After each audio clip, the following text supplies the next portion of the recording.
بسم اللہ الرحمن الرحیم صلو علی الحبیب صلی اللہ تعالی علیہ وسلم۔ معزز طلباء کرام، کل کے سبق میں ہم نے منزل علی تحیط بہ حدیقۃ محملۃ کی نحون صرفی تشریح کو سماعت کیا، نحوی صرفی اجرے میں۔ اس کی ترکیب ہم نے کل پڑھ لی تھی کہ منزل و مضاف، علی مضاف الیہ، مضاف مضاف الیہ سے مل کر مبتدا، تحیط فعل مضارع معروف صیغہ واحد مؤنث غائب، اس میں ہی ضمیر پوشیدہ اس کا فاعل، بحرف جار ہی کیا مجرور، جا مجرور سے مل کر ظرف لغو، حدیقۃ محملۃ و ترکیب وصفی ہو کر کے تحیط کا فاعل، فعل اپنے فاعل اور ظرف لغو سے مل کر جملہ فعلیہ خبریہ ہو کر کے خبر، مبتدا اپنی خبر سے مل کر جملہ اسمیہ خبریہ ہوا۔ یہ تھا کل کا سبق۔ آج ہم انشاءاللہ فیہا شجرۃ ورد ناشفۃ اس کے تعلق سے پڑھیں گے۔ سب سے پہلی بات فیہا کو لے کر بحث کرتے ہیں کہ فیہا میں جو فی ہے یہ حرف ہے اور یہ اصل مبنی ہے، کیونکہ اصل مبنی تین ہیں: فعل ماضی، فعل امر اور تمام حروف۔ تو حروف میں فی بھی داخل ہے، اور فی یہ مبنی بر سکون ہے، یعنی سکون پر مبنی ہے، اور فی یہ حرف جار ہے، یہ اپنا معنی دینے میں دوسرے کا محتاج ہوتا ہے۔ ہا ضمیر جو ہے یہ ضمیر مجرور متصل ہے، ضمیر مجرور متصل ہے۔ آپ نے پڑھا ہے کہ ضمیر کی 5 قسمیں ہیں: مرفوع متصل، مرفوع منفصل، منصوب متصل، منصوب منفصل، مجرور متصل۔ مجرور متصل پڑھا، مجرور منفصل نہیں پڑھا، کیونکہ مجرور منفصل نہیں آتی ہے۔ کیوں نہیں آتی ہے؟ وہ اس لیے نہیں آتی ہے کیونکہ حرف جر چاہتا ہے اتصال اور ضمیر منفصل چاہتی ہے انفصال۔ اگر ضمیر مجرور منفصل لے کر آئیں گے تو اسی چیز کا متصل ہونا اور اسی چیز کا منفصل ہونا لازم آئے گا، اور یہ جائز نہیں ہے۔ اسی وجہ سے ضمیر مجرور منفصل نہیں آتی ہے۔ اب رہی بات ہا ضمیر ہے، اس کا مرجع کون ہے؟ تو اس کا مرجع حدیقۃ ہے، کیونکہ ضمیر کے مرجع کی 3 قسمیں ہوتی ہیں۔ ضمیر کا مرجع یا تو لفظاً ہوتا ہے، ضمیر کا مرجع یا تو معنن ہوتا ہے، ضمیر کا مرجع یا تو حکمن ہوتا ہے۔ ضمیر کا مرجع لفظاً ہو تو اس کا مطلب یہ ہے کہ اس کا مرجع عبارت میں مذکور ہو، جیسے فی ہا میں جو ہا ضمیر ہے اس کا مرجع حدیقۃ مذکور ہے اور عبارت میں ہے۔ اور ضمیر کا مرجع معنن ہو، جیسے اعدلوا هو اقرب للتقوی، ترجمہ ہے تم عدل کرو، هو اقرب للتقوی یہ تقوی کے زیادہ قریب ہے۔ تو اعدلوا کے بعد ہوا ہے، اب ہوا ضمیر کا مرجع کیا ہے؟ اعدلوا تو ہو ہی نہیں سکتا کیونکہ فعل امر ہے، تو ہوا ضمیر کا مرجع کون ہے؟ تو اب بتایا کہ اعدلوا میں جو عدل ہے ہم اس کے اندر سے عدل نکالیں گے تو اس عدل کی طرف ہوا ضمیر لوٹے گی، تو ہوا ضمیر کا مرجع وہ عدل نکلے گا جو کہ ضمیر کا مرجع مانوی ہے۔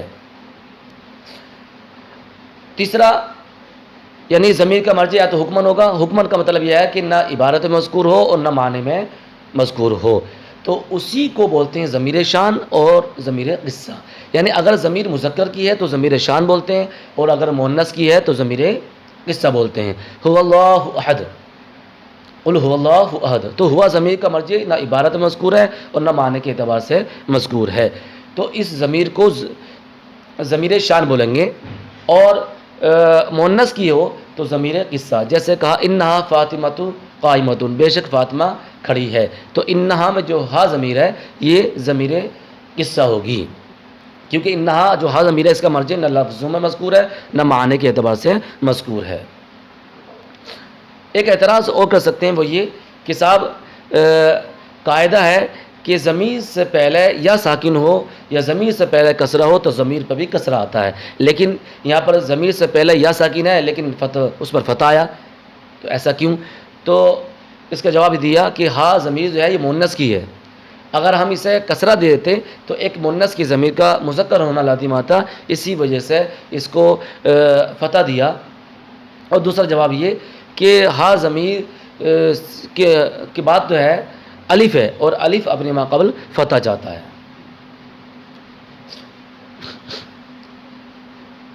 آگے بیان کر رہے ہیں شجرۃ ورد ناشفۃ.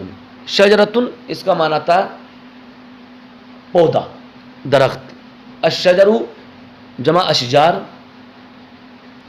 شجر معنی درخت اور شجرۃ معنی درخت بھی آتا اور پودے کا معنی بھی لے سکتے ہیں، لیکن یہاں پر ہم پودے کا معنی کریں گے. شجرۃ وردن، شجرۃ کی اضافت ہے وردن کی طرف، اور ورد معنی تھا گلاب کا پھول، کلی. اور اس کا جمع آتی ہے ورود، اور واحد کا معنی لینے کے لیے آتا وردتن، اس کا معنی بھی آتا گلاب کا پھول، اس کی جمع ورود آتی ہے. شجرۃ وردن گلاب کا پودا. کیسا پودا؟ ناشفتن. یہ ناشفتن جو میں نے مرفوع پڑھا ہے یہ شجرۃ کی وجہ سے پڑھا ہے، کیونکہ ناشفتن یہ شجرۃ کی صفت واقع ہے. کیسے؟ شجرۃ وردن بترکیب اضافی ہو کر کے موصوف اور ناشفتن صفت، موصوف صفت سے مل کر یہ مبتدا مؤخر ہوگا. اب یہاں پر ایک اعتراض، پہلے ایک قاعدہ سمجھو. قاعدہ ہے کہ کبھی مضاف کی صفت واقع ہوتا ہے اور کبھی مضاف الیہ کی، یعنی کبھی مضاف کی صفت آ جاتی ہے اور کبھی مضاف الیہ کی صفت آ جاتی ہے. جیسے کہا عالم زید کا لڑکا، تو اس کی عربی کیا ہوگی؟ عالم زید کا لڑکا، عالم زید کا لڑکا. ولد زیدین العالمی، عالم زید کا لڑکا. تو العالمی جو صفت ہے وہ زید کی صفت واقع ہے، تو زید مضاف الیہ ہونے کی وجہ سے مجرور ہے، تو العالمی بھی مضاف الیہ ہونے کی وجہ سے مجرور ہے. تو العالمی جو صفت ہے زید کی وہ مضاف الیہ کی صفت واقع ہے. تو ہم نے بتایا تھا کبھی مضاف الیہ کی صفت واقع ہوتا ہے اور کبھی ہم یہ ترجمہ کریں گے زید کا عالم لڑکا، تو اب عبارت ہوگی ولد زید العالم. تو اب العالم یہ صفت واقع ہوگا ولد کی. ترجمہ کیا ہوا؟ زید کا عالم لڑکا، تو عالم یہ ولد کی صفت واقع ہوگا، یعنی ولد زیدین العالم. تو ولد مضاف، زیدین مضاف الیہ، مضاف نے مضاف الیہ سے مل کر موصوف، العالم صفت، موصوف اپنی صفت سے مل کر یا تو مبتدا بناؤ یا خبر بناؤ. بہرحال یہ قاعدہ بتانا تھا کہ کبھی مضاف کی صفت واقع ہوتا ہے اور کبھی مضاف الیہ کی صفت. تو ناشفتن یہ جو صفت واقع ہے وہ شجرۃ کی صفت واقع ہے، وردن کی صفت واقع نہیں ہو سکتا. کیوں؟ کیونکہ وردن کی صفت آنے کے لیے ناشفتن کا مذکر ہونا ضروری تھا، اور یہاں پر ناشفتن مؤنث ہے. ناشفن وردن ناشفن ہوتا تو مان لیتے کہ ناشفن یہ وردن کی صفت واقع ہے، لیکن ناشفتن ہے مؤنث ہے اور یہ شجرۃ کی صفت واقع ہے. تو شجرۃ وردن و ترکیب اضافی ہوگا کہ موصوف، ناشفتن صفت، موصوف صفت سے مل کر مبتدا مؤخر. دوسرا اعتراض یہاں پر یہ کریں گے کہ صاحب شجرۃ وردن اور ناشفتن یہ موصوف صفت ہے اور موصوف صفت مطابقت ہوتی ہے. بیک وقت چار چیزوں میں مطابقت کا پائے جانا ضروری ہے. تو یہاں پر مطابقت تو نہیں پائی جا رہی ہے کیونکہ شجرۃ وردن یہ اضافت کی وجہ سے معرفہ اور ناشفتن یہ نکرہ، تو موصوف صفت مطابقت نہ ہوئی. تو اس کا جواب یہ دیا جائے گا کہ صاحب شجرت کی جو اضافت ہے وہ وردن کی طرف اضافت ہے، اور وردن کیا ہے؟ نکرہ ہے. تو قاعدہ ہے کہ نکرہ کی اضافت نکرہ کی طرف ہو تو وہ نکرہ ہی رہتا ہے، معرفہ نہیں ہوتا ہے.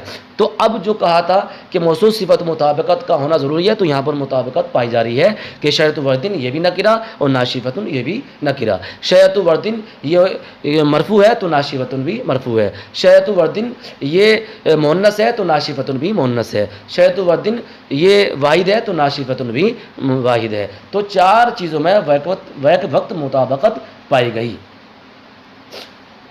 کیونکہ یہاں نکرہ کی اضافت نکرہ کی طرف ہے،